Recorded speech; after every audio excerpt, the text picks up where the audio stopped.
Welcome to Three, a part of the Tennis Channel podcast network. I'm Gill Gross with Joel Drucker and Amy Lundy.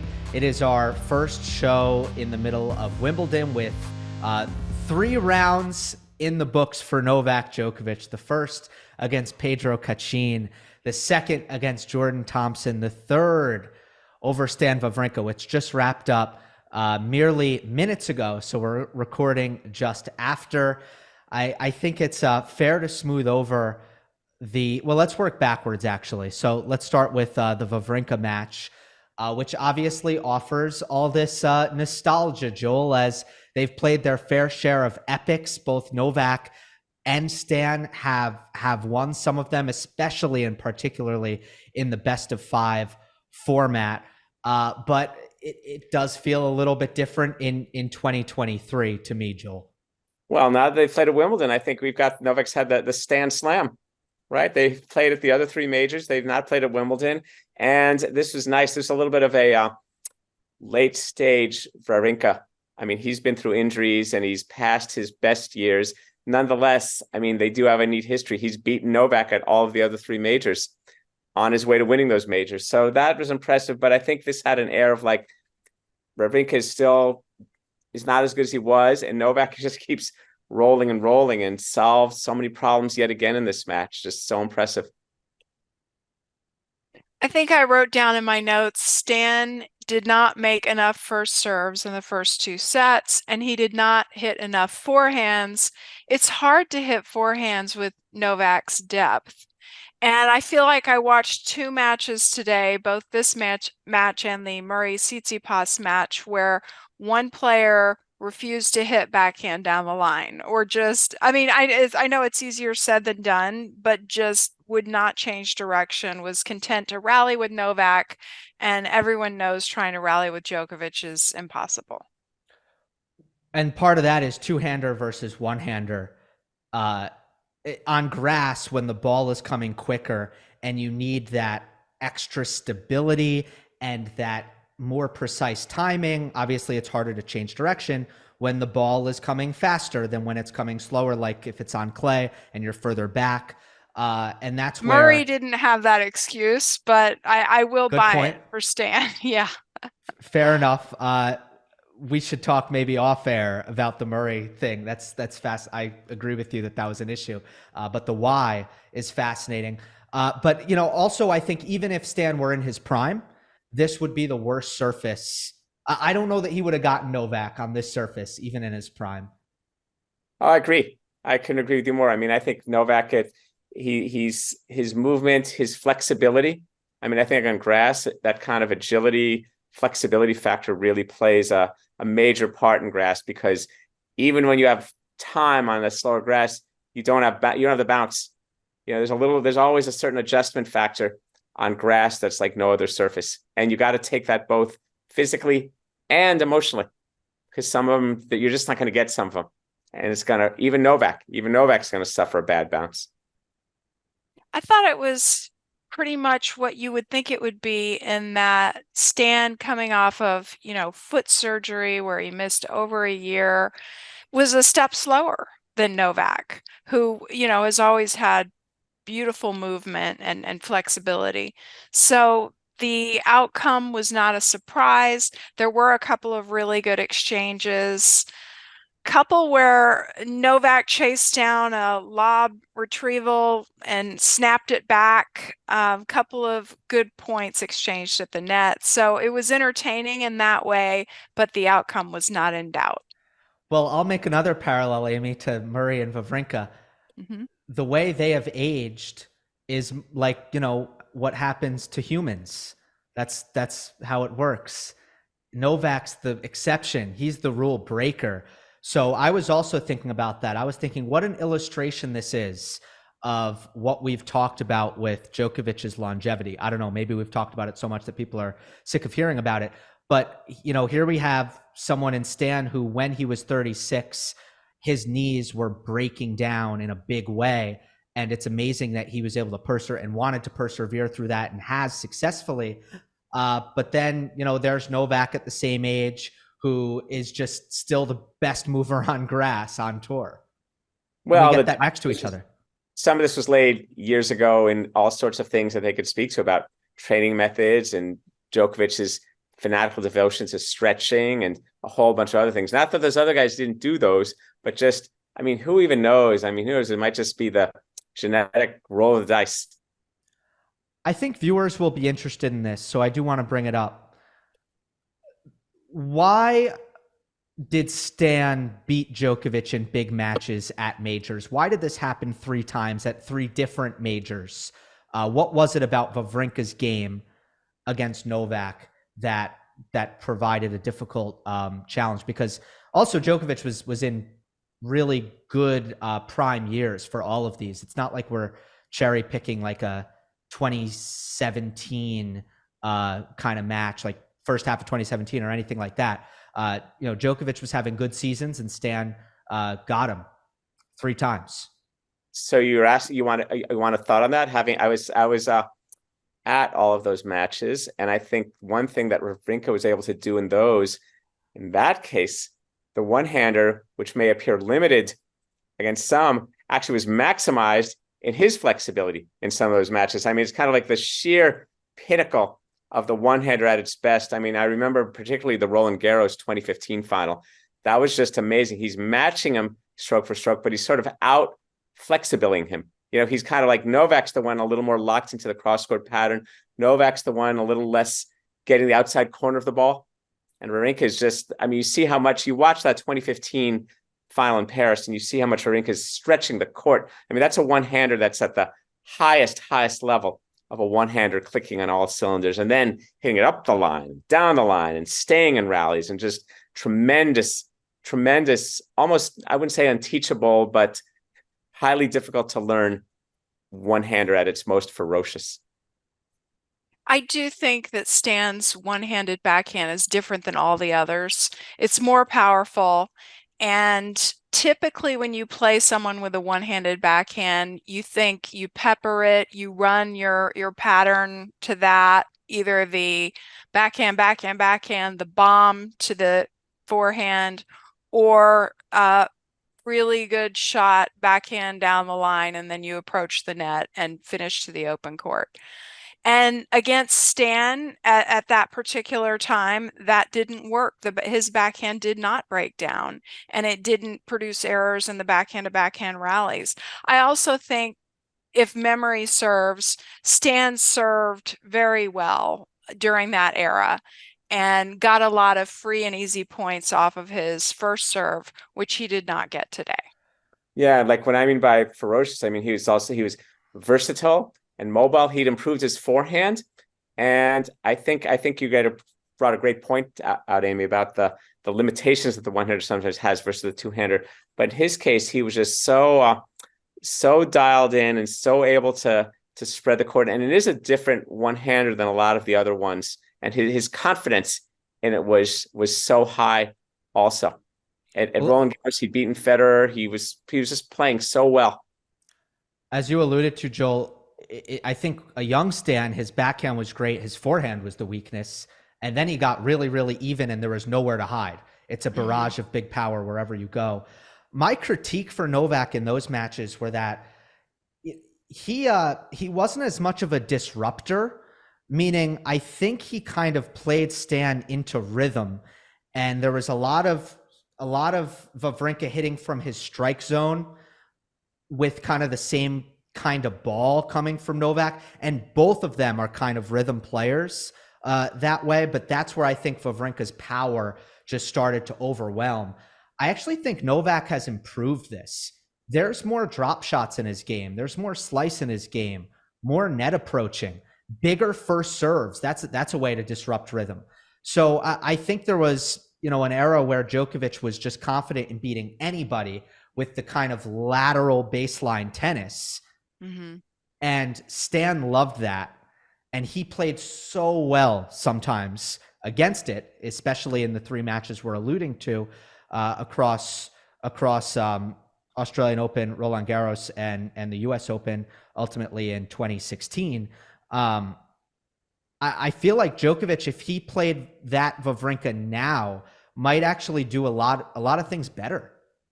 That's a great point. I mean, also more topspin on the forehand at times, so he's arcing the ball more. Though we saw one example in the Wimbledon match today where Novak tried to certain volley against Stan in the ad court, and Stan just ripped a cross court backhand when it's like, yeah, I still got that some. I can still hit that one. So I just think, I think Novak's a different player than he was. That's 8 years ago. The U.S. Open final 7 years ago. Another stat that comes up quite often on some of the telecasts is just how much more forehand Novak is hitting in this era than he did back, 5 years ago. He definitely runs around more. So, on clay, if you serve to Stan's, and sometimes he would do this on the forehand too, but if you would serve to Stan's backhand, sometimes he wouldn't hit a drive backhand return. He would just bump it back to get the point started.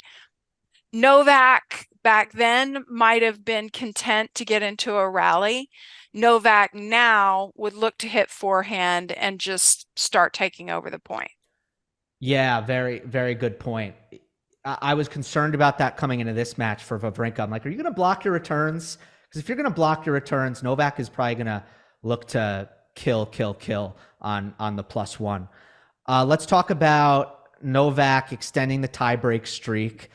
10 in a row now. I was looking at it, and I think I've seen all 10 over the stretch. So many of them were Roland Garros, where I think I was watching every match. But I actually think this might have been his sloppiest one. He almost lost it. It probably would have meant running into the curfew, but he made a couple of unforced errors, and then there was a second serve that he put in the middle of the court. What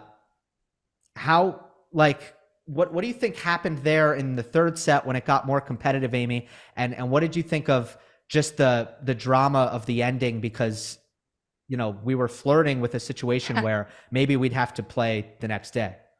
Not us, Novak. Novak did the tournament a huge favor and basically brought everything on schedule by finishing up that match. Stan had the set on his racket, and I believe that first point he missed the first serve. And no, it was the first serve hit the net, and so he got to retake the first serve, if I'm remembering this right. And then so he had a second first serve, and it just barely missed. I mean, and it was challenged and it was out for sure, but not by much. If he makes that serve, we might be looking at playing again tomorrow or finishing up the match tomorrow. It was very close, and in the end, Mr. Lockdown and tiebreaks he was going to refuse to miss those last 2 mini breaks, and then all he had to do was serve it out. So it was a very close tiebreaker, but when Novak has been going into this lockdown mode, it's just insane. Gill, before Joel comments on the tiebreaker, when was the last time Novak lost a breaker? Banja Luka. Okay.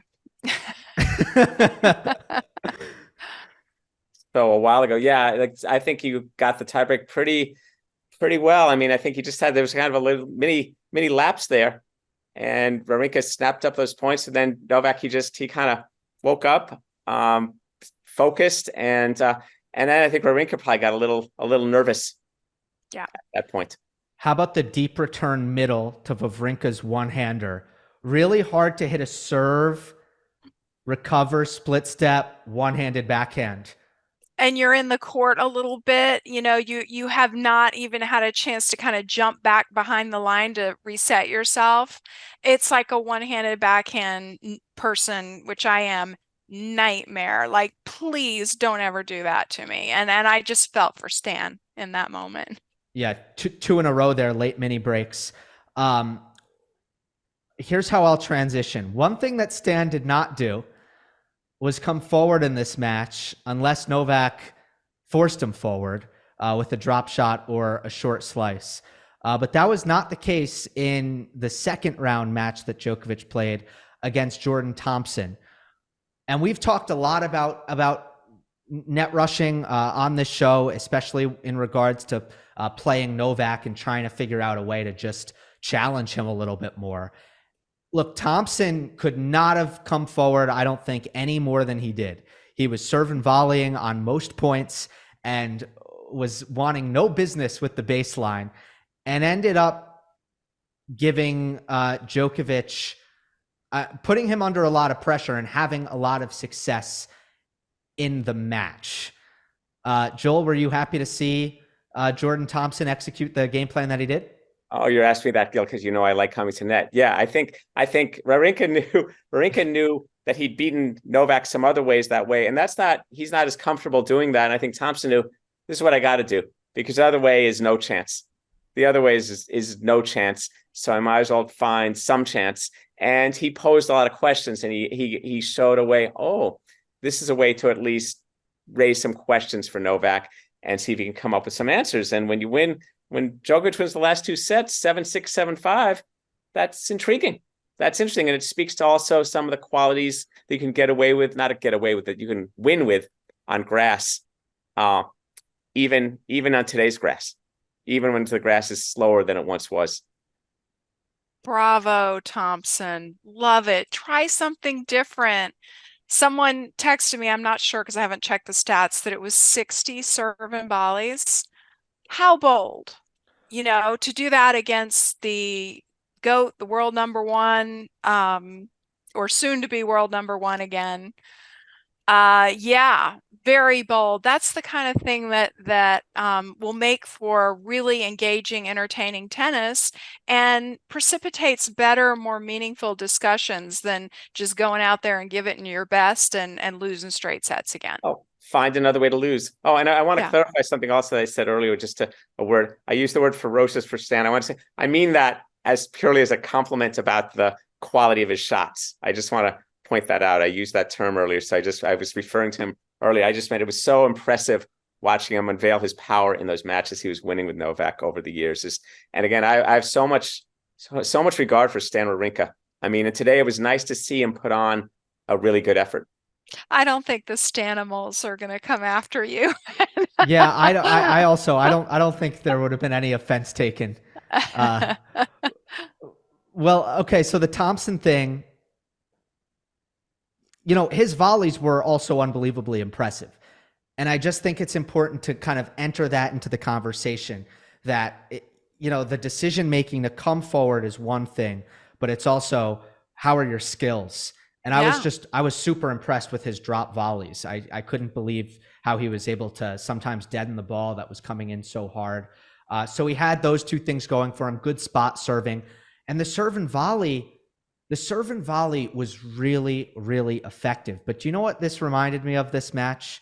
It reminded me of the Djokovic-Cressy match, which was on the scoreboard close because the serve and volley was working. But, and it's a big but, you can't serve and volley on return. And you look at Djokovic's serve points won against Thompson, 88% first serve points won, making 69% in. And even on the second serve, 66% won. And he didn't face a break point in the 3 sets. So once again, it's like somebody, in order to beat Novak like this, needs to have also the ground strokes and the return to be able to actually challenge in the match, not just challenge in terms of, it's really hard for Novak to break this guy.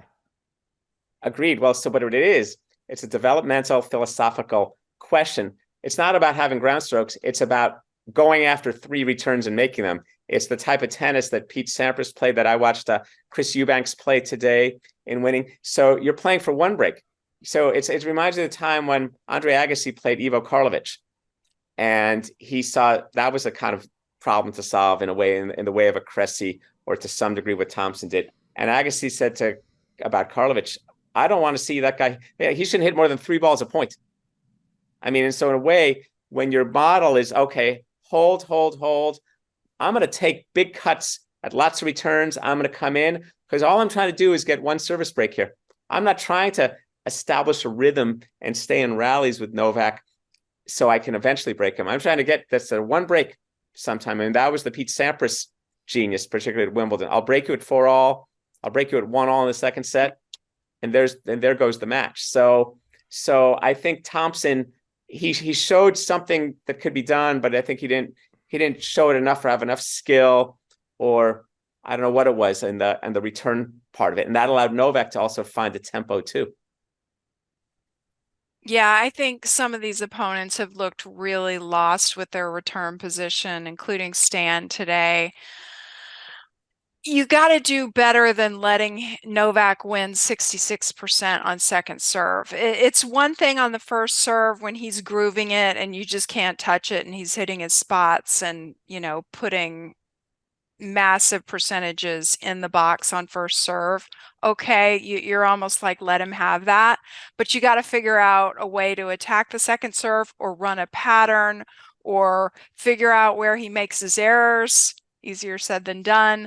But I do think that would be the key to making it a more competitive match. But again, this gets back to development and training, and I think how players go about building a style and what they do in their developmental years.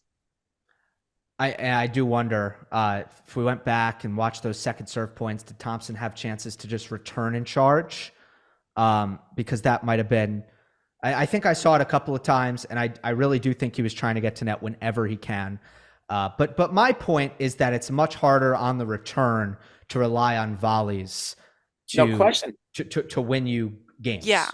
Well, your only short ball is the serve. The only ball that's going to bounce inside the service line is the serve. I mean, not the only. You might get one in a rally, but you've got to. I think there's a lot of court vision. Though, actually, this has implications for Novak's next match, doesn't it? Yeah, let's talk about that. Hubert Hurkacz in the fourth round, who I power ranked personally as the 6th best Wimbledon contender. So I'm high on him. I think, before I knew that Berrettini was going to be healthy, he was kind of representing in this field as the server guy, because, especially with Nick out of it, like he's the player in the field who's going to rain down aces. But he's also got some other skills to him. Amy, what do you think of this head-to-head? Which, by the way, let's say 5-0 Djokovic in this head-to-head. They've played this year in Dubai. They played last year in Madrid. They played the year before in the Paris Masters, and then in 2019 they did play at Wimbledon, and Djokovic won in 4 sets. I think this is the type of player that's easy pickings for Novak. I mean, Hubie may get a set off of him, but he's faced this type of player many, many times before. Studies will have a full report from his analytics people on his tendencies. If it's 40-15, where does he like to put it? If he's down break point, where does he like to put it? Second serves, where does he like to put it? You're talking about the world's greatest returner, and he will have the full match report. So this is pretty easy.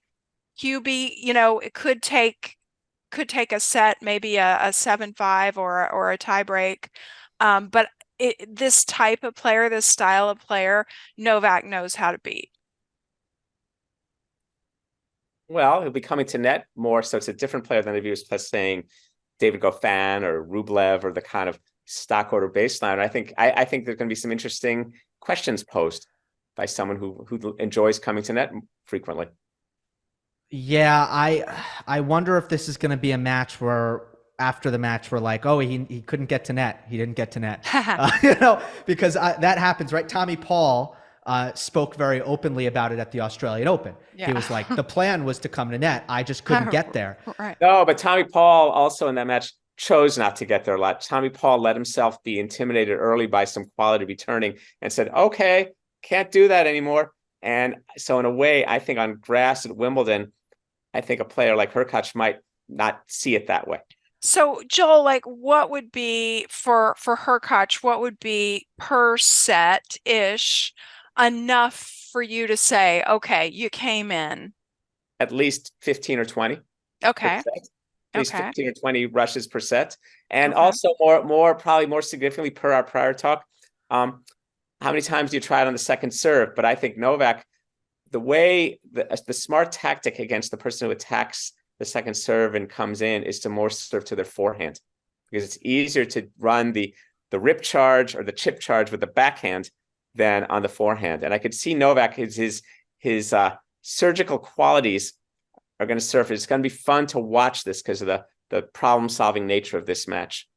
But also, Hurkacz has a far better second serve backhand return than he does on the forehand. So it's even more reason to go there. And in general, from the baseline, Hurkacz's forehand, for my money, is the weakest in the top 20, bar none. And it can pose a problem, like in a couple of situations. One, you could see if Djokovic is just getting the big returns back, that Hurkacz may not be as opportune as he needs to be on those attackable +1 forehands. And then the other way you can kind of just see it breaking down is from neutral. If Novak just keys in on that side under pressure and it perhaps gets a little bit tight, and Hurkacz can decelerate sometimes and make mistakes. Whereas the backhand, it stays low. It's very consistent. He takes it down the line pretty well. So it's a very difficult shot to break down the Hurkacz backhand. At the same time, it's also not going to really hurt you, which is why it's so important that Hurkacz comes forward and his main offensive tool is his volley. But, you know, one of my biggest qualms with Hurkacz, besides the forehand, is the fact that he has a great serve, he has great volleys, but he doesn't serve and volley. Yeah, it's contemporary tennis. It's the way the game is currently played a lot. And I think he'll need to figure out how he wants to mix that. I think if he finds himself hitting more than 2 forehands in a baseline rally, that's not good math. You know, if he's in a baseline rally and he's suddenly finding, now I'm hitting my 3rd forehand, even if he wins that point, it's not the proper investment allocation. So he's got to figure out how he's going to pose these questions to Novak. And I think Novak, I'm intrigued by this match. I think it's going to be interesting. Yeah, of course we think Novak can win. He's favored always, but it's interesting. I think I kind of agree with Amy, though, that sometimes this particular opponent is not as interesting as the baseliner, just because the weapon they rely on most is going up against Novak's return. And of course, I'm referring to the serve. And then I think about, you know, Novak's Wimbledon runs in the last couple of years. You know, Kyrgios in last year's final, Berrettini in the 2021 final, Kevin Anderson in one of the finals a couple years back. It hasn't, look, I get it. Djokovic has beaten every opponent, big server, not big server. But I don't know, the big servers in particular have seemed kind of confounded. Well, wait, I'm confused. Berrettini and Kyrgios each won the first set. So then they were playing, you know, all out, big serves, big forehands, big shots. And of course, they just didn't have enough to maintain. That wasn't sustainable for them. They were redlining and they captured that set, and Novak kind of took their measure and did what he does. Though that final last year had some very close dramatic moments all the way. I think just Kyrgios is you know, he's on a higher skill level than, you know, Kevin Anderson, Berrettini. Right. Yeah, agreed. Yeah, so I think he brings a little bit more if the serve comes back. Well, he definitely has skill, and he has racket head speed, and he has touch. I mean, Kyrgios is when he's playing well, it raises a lot of interesting questions. I think the other ones are more like Hurkacz, a far more linear kind of opponent. In a way, he reminds you a little bit of Anderson, but a better attacker, but kind of a certain kind of linear flat. So the movement issue is going to be interesting to see, and also how he maintains his presence through the Novak, you know, what wall of impregnability. Novak's been in decent shape on the scheduling, right? The rain hasn't affected him as much, just because, of course, being on center, day 3, which was a really rainy Wednesday, unless I'm confusing my days. Or was that Tuesday? Tuesday was the really rainy day. regardless, it doesn't seem like the schedule has gotten, that he's been disadvantaged by that as much as a couple of other players, which is he's getting the center court. Bjorn Borg used to always get the center court. Even just center court itself is a nice assignment. And now, since we've had a roof for almost 15 years, that's even more. He knows he's going to play. So the uncertainty, it would have been a little interesting if he'd been taken into a fourth set and they'd have to resume tomorrow. And that would mean he'd have to play. He'd also be playing Sunday. So he'd have to play 3 straight days, but doesn't have to do that. I had to look up, I've been quiet. I had to look up Hurkacz's, how often he was coming to net in the last 2 matches. And he was coming in roughly 12 times per set in his last match. And the one before that, he was coming in roughly 9 times per set. So, he does come in more than a lot of guys, but it wasn't a Jordan Thompson kind of situation. So, we'll see what does he push it and see how well Thompson played against Djokovic, or does he say, God, the depth, I could never get my short ball. Or does he serve and volley some, or does he take a little go at some returns? I mean, I think, again, he against Musetti, he probably felt comfortable in the movement control rallies versus a one-hander like that. And he's I hope he does. Again, I think in a way, but he's closer, he's a seed. He's seeded 17th. Thompson unseeded. Okay, I got to try these things. Yeah, Hurkacz, I think the biggest difference, if he can kind of play a Thompson-like game plan, but obviously he's going to serve a lot bigger, even though Thompson served well. To be clear, I'm like this whenever I'm watching Hurkacz. I'm always watching Hurkacz saying, can you please be a net rusher? You're not a baseliner. You just be a net rusher. Your volleys are great. Your forehand is not. Just avoid it and get in. So that's always been my thing with him since 2019. I've been saying this. So it's actually not even really a Novak specific mandate on my end. Couldn't agree with you more. Absolutely. I could not agree with you more. And I think he should establish his presence and be up there more. He's probably not going to be Patrick Rafter, but he should just do that. And here's his chance. Yeah. All right. So Djokovic through to the 4th round without dropping a set, winning tie breaks in all 3 matches, 10 in a row. Got a nice experience for, I think, the fans and Stan in the 3rd round with that kind of, again, nostalgic matchup between the veterans. And now on we go to the first real Wimbledon kind of contender tier guy in Hubert Hurkacz in the 4th round. So we'll have coverage a little bit later in the tournament, of course. We appreciate you watching, and remember, we're available on all podcast platforms. We appreciate it if you leave a rating and a review on Apple and Spotify, and if you're watching on YouTube, like, comment, and subscribe. We will see you next time on the next episode of 3.